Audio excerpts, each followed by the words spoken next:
Hi friends, welcome to this channel.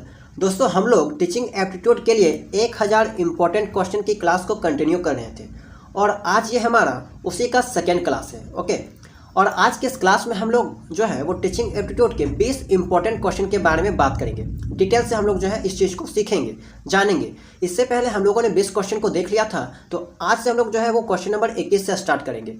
I hope कि आप लोगों ने पिछला क्लास को देख लिया होगा। ठीक है, अगर नहीं देखे हैं तो प्लीज़ प्लेलिस्ट में जाके उसे जो है वो देख लीजिएगा, आपके एग्जाम के लिए जो है बहुत इंपॉर्टेंट है। ओके, तो चलिए आज के क्लास को स्टार्ट करते हैं। दोस्तों, आज का पहला क्वेश्चन है कि अपने छात्रों को समझने के लिए शिक्षक को किस बात का ज्ञान होना चाहिए। बाल मनोविज्ञान, बालक कैसे सीखता है, बालक की अभिरुचियाँ और प्रवृत्तियाँ, और चौथा ऑप्शन है ये सभी। तो यहाँ पे इसका राइट आंसर हो जाएगा ये सभी। ठीक है, अगर टीचर अपने छात्र को समझना चाहता है तो शिक्षक को जो है इस बात का ज्ञान होना चाहिए कि उस बालक का मनोविज्ञान कैसा है। ठीक है, बालक कैसे सीखता है, बालकों की अभिरुचियाँ, उसका इंटरेस्ट किस चीज़ में है, उसका व्यवहार, प्रवृत्तियाँ, ये सब जो है उनको पता होना चाहिए, तभी वे जो है वो किसी छात्र को अच्छे से समझ सकते हैं। ओके, तो यहाँ पे ऑप्शन नंबर डी जो है वो करेक्ट हो जाएगा। क्वेश्चन नंबर 22 है कि निम्नलिखित में से कौन सी समाजीकरण, जिसको इंग्लिश में हम लोग सोशलाइजेशन कहते हैं, के गुणवाहक हो सकते हैं। ठीक है, तो देखिए इस क्वेश्चन को समझने से पहले आपको ये समझना पड़ेगा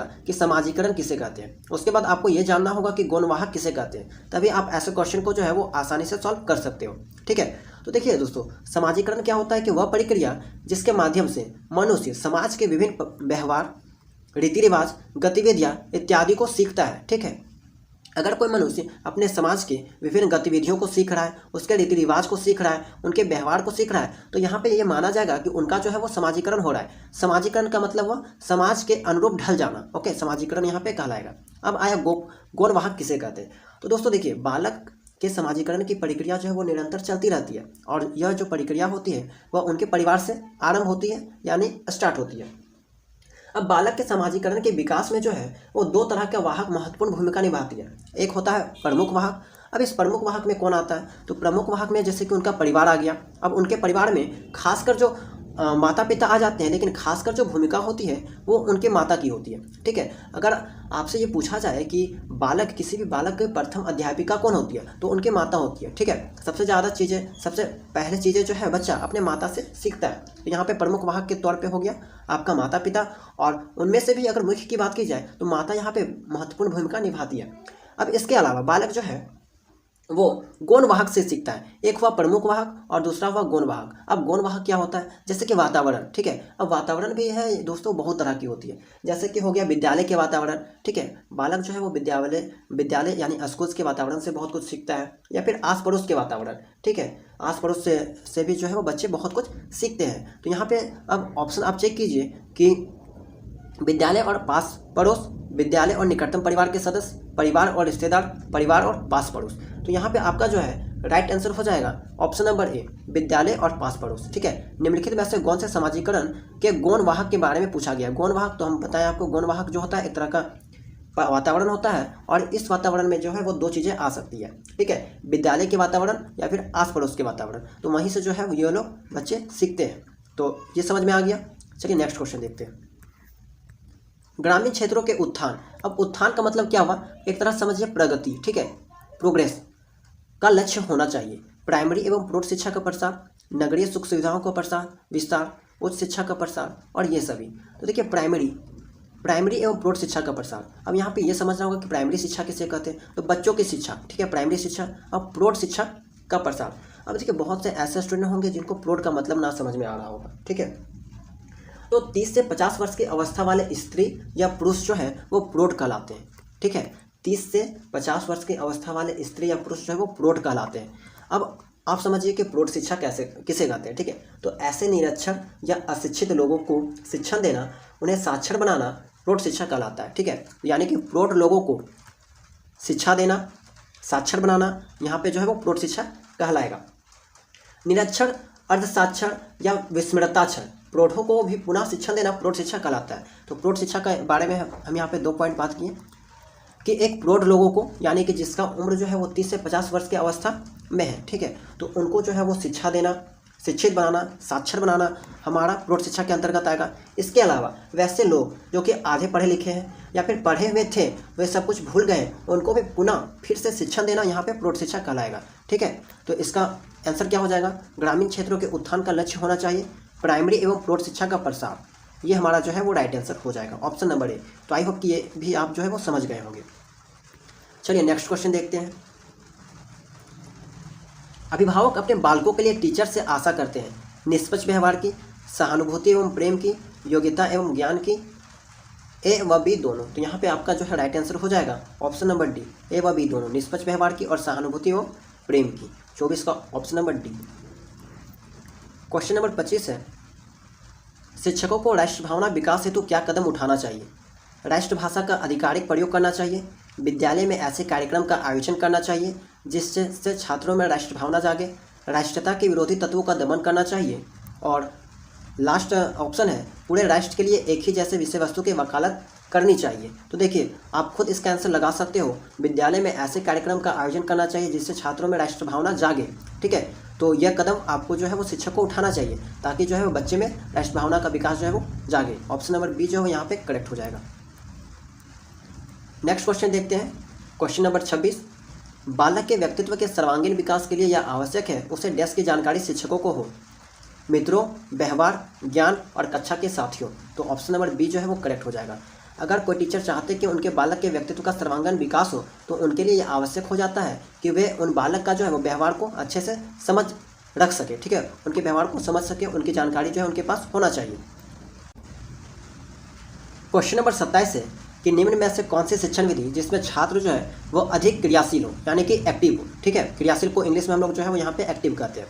ओके, तो यहाँ पे 4 जो है वो ऑप्शन दे रखा है, इनमें से आपको बताना है कि सूटेबल जो है वो आंसर कौन सा है। तो देखिए यहाँ पे सबसे पहले आपको ऑप्शन नंबर ए समझिए कि प्रदर्शन विधि क्या कहते हैं, किसे कहते हैं। ठीक है, तो वह शिक्षण विधि जिसमें किसी संरचना, कार्य प्रणाली तथा दृश्य को स्पष्ट किया जा सके। ठीक है, टीचर जो है वो आपको किसी चीज़ को समझाने के लिए संरचना का निर्माण कर रहा है, कार्य प्रणाली या फिर किसी भी दृश्य के थ्रू, ठीक है, आपको समझाने की कोशिश कर रहा है। प्रदर्शन की विधि, यहाँ पे नाम से ही पता चल रहा है कि प्रदर्शन मतलब कि दृश्य, कोई चीज़ दिखाने की कोशिश। ठीक है, तो उस विधि को हम लोग यहाँ पे जो है वो प्रदर्शन विधि कहेंगे। अब निगमन विधि क्या होता है? तो देखिए वैसा विधि जिसमें नियमों का पहले तो ज्ञान कराया जाता है, जैसे कोई टॉपिक है, ठीक है, उसके बारे में आपको ज्ञान कराया गया, बताया गया, उसके बाद उसको जो है वो एग्जाम्पल से समझाया जा रहा है, उदाहरण देकर आपको जो है वो समझाया जा रहा है, तो उसको हम लोग यहाँ पे जो है वो निगमन विधि कहेंगे। ओके, प्रदर्शन विधि यहाँ पे इसको इंग्लिश में जो है वो डिस्प्ले मेथड कहते हैं। निगमन विधि यहाँ पे ठीक ठाक हो गया, आप समझ गए कि जिसको जो है पहले नियमों का ज्ञान कराया जाता है, उसके बाद एग्जाम्पल देख के जो है उसे समझाया जाता है। अब प्रश्नोत्तर विधि क्या है? इसको हम लोग जो है वो Q&A मेथड भी कहते हैं, क्वेश्चन एंड आंसर मेथड। ठीक है, जिसमें जो है वो शिक्षक जो है बालकों को क्वेश्चन एंड आंसर के माध्यम से जो है वो समझाने की कोशिश करते हैं। और लास्ट ऑप्शन जो है वो विश्लेषण विधि है, जिसको जो है वो एनालिसिस मेथड कहते हैं। बहुत लोग को हिंदी में समझ में नहीं आ रहा होगा कि विश्लेषण क्या कहते हैं, किसे कहते हैं, तो एनालिसिस। ठीक है, एनालिसिस यानी कि विश्लेषण विधि। इसमें क्या होता है, जैसे कि कोई समस्या हो, उसको जो है वो छोटे छोटे भागों में बांट दिया जाता है और उसको जो है वो समझने की कोशिश की जाती है विस्तार पूर्वक, उसको हम लोग जो है वो विश्लेषण विधि कहते हैं। अब आप क्वेश्चन से पता लगा सकते हो कि यहाँ पे सूटेबल जो आंसर है वो कौन सा है, निम्न में से कौन सी शिक्षण विधि जिसमें छात्र अधिक एक्टिव हो। तो यहाँ पे हो जाएगा प्रश्नोत्तर विधि। इसमें क्या होता है कि टीचर जो है वो क्वेश्चन आपसे पूछ रहे हैं और छात्र जो फटाफट उसका आंसर दे रहा हो, तो यहाँ पे छात्र की एक्टिवनेस जो है, क्रियाशीलता जो है वो ज़्यादा यहाँ पे दिखाई देगी। तो ऑप्शन नंबर सी जो है यहाँ पे करेक्ट हो जाएगा। नेक्स्ट क्वेश्चन है बाल केंद्रित शिक्षा, चाइल्ड सेंटर्ड एजुकेशन, जिसको इंग्लिश में कहा जाता है, के समर्थक के तौर पर आपके अनुसार निम्नलिखित में से किसका महत्व सर्वाधिक है? ऑप्शन ए है शिक्षक बालक के व्यक्तित्व पर्सनैलिटी का कहाँ तक विकास कर पाता है, शिक्षक कितने ज्ञानी, आकर्षक और गुणयुक्त है, शिक्षक अपने स्कूल को कितने अधिक भव्य दर्शा पाने में सक्षम है, शिक्षक की पहचान का दायरा कितना विस्तृत है। ठीक है, तो यहाँ पे आपका जो आंसर हो जाएगा ऑप्शन नंबर ए हो जाएगा। शिक्षक बालक के व्यक्तित्व यानी कि पर्सनैलिटी को कहाँ तक विकास कर पाता है। ठीक है, तो यहाँ पे इसका right answer option number A जो है वो हो जाएगा। नेक्स्ट क्वेश्चन, किसी भी विषय वस्तु कंटेंट, ठीक है, विषय वस्तु को इंग्लिश में जो है वो कंटेंट कहा गया। देखिए यहाँ पे जो है वो हम इंग्लिश इसलिए इंक्लूड कर दिए हैं ताकि बहुत से इंग्लिश मीडियम के स्टूडेंट हैं और कुछ कुछ वर्ड जो है वो ऐसा दे रखा है जिसको इंग्लिश में हिंदी में समझना जो है वो मुश्किल है, इसलिए यहाँ पे जो है वो हम इंग्लिश का यूज किए हैं। अब किसी भी विषय वस्तु यानी कि कंटेंट को छात्रों को सरलता से सिखाने के लिए टीचर का सर्वप्रथम गुण होना चाहिए आत्मविश्वास, विषय वस्तु का ज्ञान, प्रभावी अभिव्यक्ति और सहृदयता। तो ये क्वेश्चन हम आपको पहले भी टेलीग्राम चैनल में करवा चुके हैं। ठीक है दोस्तों, अगर आप टेलीग्राम चैनल से नहीं जुड़े हैं तो जुड़ जाइएगा, उसका लिंक जो है वो डिस्क्रिप्शन बॉक्स में हम लोग जो है वो प्रोवाइड करवा देंगे। ओके, और अगर चैनल में नए हैं तो चैनल को सब्सक्राइब भी जरूर कर लीजिएगा। तो चलिए इसका आंसर देखते हैं। आपका किसी भी विषय वस्तु को छात्रों को सरलता से सिखाने के लिए टीचर का सर्वप्रथम गुण होना चाहिए आत्मविश्वास, विषय वस्तु का ज्ञान, प्रभावी अभिव्यक्ति और सहृदयता। तो यहाँ पे 29 का आंसर जो है वो ऑप्शन नंबर सी हो जाएगा, प्रभावी अभिव्यक्ति यानी कि effective expression, option number c. Question number 30 है, एक छात्र की दृष्टि से विद्यालय में छात्र संघ संगठन के बारे में आपकी धारणा है। ठीक है, धारणा यहाँ पे है, धारणा होगा। ठीक है, आपकी क्या धारणा है ये आपको बताना है। तो देखिए, किसी भी विद्यालय में छात्र संघ संगठन की जो स्थापना की जाती है वो किस लिए किया जाता है? लीडरशिप, आप लोग नाम सुने होंगे, नेतृत्व, ठीक है, के लिए, लीडरशिप के लिए। तो देखिए ऑप्शन है इनसे कोई लाभ नहीं है, विद्यालय में दादागिरी फैलती है, शिक्षक के अन्यायों के विरुद्ध लड़ने का एक साधन है, छात्रों में नेतृत्व की भावना बढ़ती है। तो एक्यूरेट आंसर जो है यहाँ पे आपका ऑप्शन नंबर डी हो जाएगा 30 का। छात्रों में जो है वो लीडरशिप, नेतृत्व की भावना जो है वो बढ़ती है इस चीज़ से, इसीलिए यहाँ पे जो है विद्यालय में छात्र संघ संगठन की स्थापना की जाती है। तो आई होप कि आपको जो है वो ये चीज़ समझ में आ गया होगा। चलिए नेक्स्ट क्वेश्चन देखते हैं। पाठ्यक्रम निर्माण, जिसको इंग्लिश में जो है वो क्यूरिकुलम कंस्ट्रक्शंस भी कहते हैं। अब पाठ्यक्रम निर्माण में किस बात को मुख्य रूप से ध्यान में रखना चाहिए? शिक्षा के उद्देश्यों को, छात्रों की आवश्यकताओं, रुचियों एवं योग्यताओं को, शिक्षण अनुसंधानों को, ए व बी दोनों। तो यहाँ पे हो जाएगा ऑप्शन नंबर डी, ए व बी दोनों। क्वेश्चन नंबर 32 है कि निःशुल्क और अनिवार्य राइट टू एजुकेशन 2019 प्राइमरी शिक्षा लागू होने के फलस्वरूप ऑप्शन ए, बालकों में साक्षरता बढ़ी है, ग्रामीण क्षेत्रों में साक्षरता बढ़ी है, देश में साक्षरता बढ़ी है, ये सभी। तो ऑप्शन नंबर डी जो है वो यहाँ पे करेक्ट हो जाएगा। जब से जो है वो राइट टू एजुकेशन आया हुआ है 2009 में, तब से जो है वो ये तीनों चीज़ों आपको जो है वो देखने को मिलेगी, बढ़ी हुई है। ओके, चलिए नेक्स्ट क्वेश्चन। शिशुओं के लिए शिशुशाला यानी कि प्ले ग्राउंड में आवश्यक है खेल के अवसर प्रदान करना, सामान्य ज्ञान देना, भाषा पढ़ाना, कहानियाँ सुनाना। तो चूंकि यह प्ले ग्राउंड है तो यहाँ पे जो है वो खेल के अवसर प्रदान करना आपका करेक्ट आंसर हो जाएगा। क्वेश्चन नंबर 34 है कि बाल केंद्रित शिक्षा, जिसको इंग्लिश में हम लोग चाइल्ड सेंटर्ड एजुकेशन भी कहते हैं, द्वारा निम्नलिखित में से क्या संभव नहीं हो सकता? बाल मनोविज्ञान की सहायता से बच्चों के पाठ्यक्रम में सुधार, प्रत्येक बालक पर शिक्षक द्वारा विशेष ध्यान दिया जाना चाहिए, प्रत्येक बालक पर पृथक रूप से ध्यान नहीं दिया जाना चाहिए, और लास्ट ऑप्शन है प्रत्येक बालक की विशेष आवश्यकताओं को समझना चाहिए। ठीक है, तो देखिए यहाँ पे जो आपका राइट आंसर हो जाएगा ऑप्शन नंबर सी हो जाएगा। देखिए मान लीजिए कि आपके क्लास में बहुत सारे स्टूडेंट हैं, तो आप प्रत्येक विद्यार्थी पे जो है स्टूडेंट पे विशेष ध्यान तो नहीं ना दे सकते। ओके, सबको आपको जो है वो बराबर लेके चलना है। अब ऑप्शन नंबर सी यहाँ पे करेक्ट हो जाएगा, क्योंकि इसके नियम में जो बाल केंद्रित शिक्षा था, ठीक है, उनके नियम में ये लिखा गया है कि प्रत्येक बालक पर जो है पृथक रूप से ध्यान नहीं दिया जाना चाहिए। ठीक है, जिससे होता है ना कि बहुत से टीचर कोई खास स्टूडेंट के ज़्यादा पक्ष में होते हैं। ठीक है, जैसे कि थोड़ा सा भी कोई तेज है तो उसको ज़्यादा प्रमोट करते हैं, हेल्प करते हैं, सपोर्ट करते हैं। तो ऐसा बिल्कुल भी नहीं होना चाहिए, क्योंकि टीचर जो है वो सबके लिए है। ओके, सबको जो है सभी स्टूडेंट को साथ में उनको जो है वो लेकर चलना चाहिए, सबके साथ जो है वो इक्वल मैनर के साथ इक्वल सपोर्ट सबको जो है वो यहाँ पे करना चाहिए। तो ऑप्शन नंबर सी जो है यहाँ पे आपका करेक्ट हो जाता है। चलिए क्वेश्चन नंबर 35 वर्तमान समय में प्राइमरी शिक्षा की दुर्दशा का मुख्य कारण है एकाकी परिवार, छात्रों का दूरदर्शन में अधिक समय व्यतीत करना, गाइड पुस्तकों पर भरोसा, शिक्षक छात्र का विषम अनुपात। तो ऑप्शन नंबर डी जो है यहाँ पे करेक्ट हो जाएगा। आजकल जो है क्या हो गया है वर्तमान में कि शिक्षक और छात्र का जो है यहाँ पे मेल नहीं हो पा रहा है। ठीक है, उन लोगों का जो अनुपात है वो विषम हो जा रहा है, दोनों के बीच जो है वो मेल नहीं हो पा रहा है। ओके, तो ये चीज़ होने की वजह से जो है प्राइमरी शिक्षा की दुर्दशा यहाँ पे खराब होती जा रही है। राइट, चलिए क्वेश्चन नंबर 36 देखते हैं। विद्यालय के सभी कार्यक्रमों में भाग लेना चाहिए क्योंकि इससे सीखने का अवसर मिलता है, व्यक्तित्व का विकास होता है, आत्मविश्वास के विकास में सहायता मिलती है, ये सभी। तो ऑप्शन नंबर डी जो है यहाँ पे करेक्ट हो जाएगा। चलिए नेक्स्ट क्वेश्चन। जो आपकी सही आलोचना यानी कि क्रिटिसाइज्म करता है तो उसके साथ आपका व्यवहार अपेक्षित होगा, एक मित्र के रूप में, एक मूर्ख के रूप में, एक आलोचना के रूप में, इनमें से कोई नहीं। तो अगर आप जो है वो एक आइडियल पर्सन है, ठीक है, आदर्श इंसान है, ओके, तो आपको यहाँ पे दायित्व बनता है कि आपके साथ, ठीक है, जो आलोचना कर रहा है, आपकी जो बुराई कर रहा है, उनके साथ भी आप जो है वो एक मित्र के रूप में व्यवहार करें। ठीक है, अगर आप एक आइडियल पर्सन है, और यही चीज़ जो है वो सबको करना चाहिए। ठीक है। टीचर जो होता है एक आइडियल पर्सन होता है, ठीक है। आइडियल टीचर आइडियल पर्सन होता है, ठीक है।